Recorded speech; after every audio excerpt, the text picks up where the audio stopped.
Emma, player of the match in today's Glen Dimplex Intermediate All-Ireland final, but whatever about that, it's all about that all-important All-Ireland title. You are an All-Ireland champion, and how's that feel? I just can't believe it. It's unbelievable. I think when the full-time whistle went, it was myself and my two club mates, Aoife and Maeve, and our goalkeeper, Ciara Hurley, like bawling our eyes out. We just couldn't believe it. Like, it really went down to the final whistle, and when Fiona Nalligan put over that score, like, every single second felt like an hour. It was absolutely amazing. I think we just couldn't believe it. For some reason, even when Fiona had the ball in her hand, I knew it was going over, but just when that full-time whistle went, like, Kilkenny were never going to give up. Like, if they had 30 seconds more, they would have levelled it, and obviously a draw game would have been the worst case scenario. And you've had heartbreak in the past. Just how amazing does it feel to finally get over that line? Well, obviously, Cork were the double champions in 2018, so I came on board in 2019. I think I'm the only member of this panel that's been there that long, and like we lost 17 from last year. We had such heartbreak last year in the All-Ireland quarter-final to a better team on the day, Meath.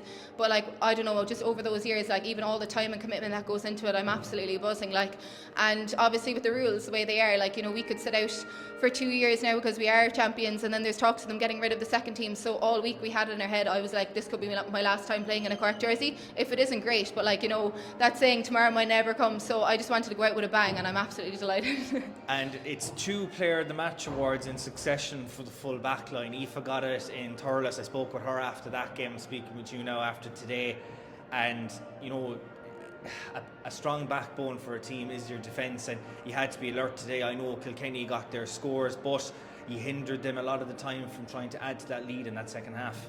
Yeah, no, Aoife's actually my club mate as well, so I was absolutely buzzing for her. I don't know, like, to be fair, you don't actually see it too much that cornerbacks get man of the match, but I think, to be fair, it was more like our communication from goalkeeper up along. I think over the years, like, that's what we kind of lacked, was actually the communication throughout the lines and like backing. Like, you could see it there was so much space in front of us, but our management and our fellow players backed us to go one-on-one, and I think that really made a difference because we didn't have to play that sweeper and we didn't have to leave one back and left our forwards go at it. So I'm just delighted that the girls trusted us one-on-one inside, and it was unbelievable. I can't believe it. You went in ahead at the break, and look, 30 minutes of action never won you a game, never mind an All-Ireland final. What was the thought process amongst the players, knowing that, look, it's only a 1-point lead, it's probably the most dangerous lead to have in sport, and that you know exactly what Kilkenny were going to bring, and they brought it early on in that second half? I think, to be honest, we went into the dressing room a small bit disappointed with our own performance. We were just kind of letting them play their own game, and we were kind of like the backup dancers almost. Like, we were just kind of playing their game for them. So we went in the second half, or at half time, and we were like, look, we just have to dictate that game.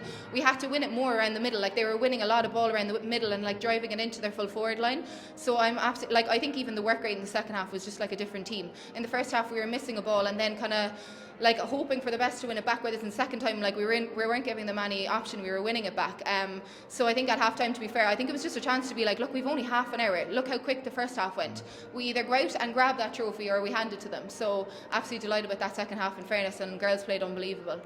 It's probably 2 very slow motion moments that second half.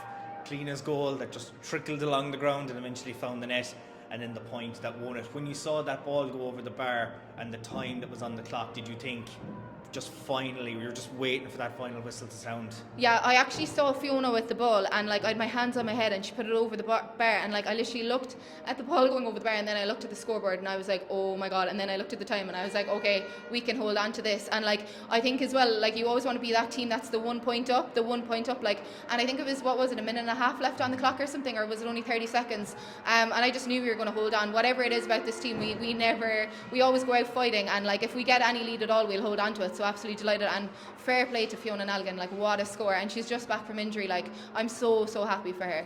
It's frantic scenes in the dressing room. There'll be frantic scenes tonight or tomorrow night in Cork. I'm sure there'll be frantic scenes tonight as well, and it goes down to a year of hard work and determination to get to this stage and just to get over that line against a Kilkenny team that drove you right to the very end. Yeah, definitely. Like, I think for most of it, it's actually years and years of hard work, like, just to get that All-Ireland medal. And I think all of us, we just wanted to go out there and play in Croke Park and remember it all and enjoy it all.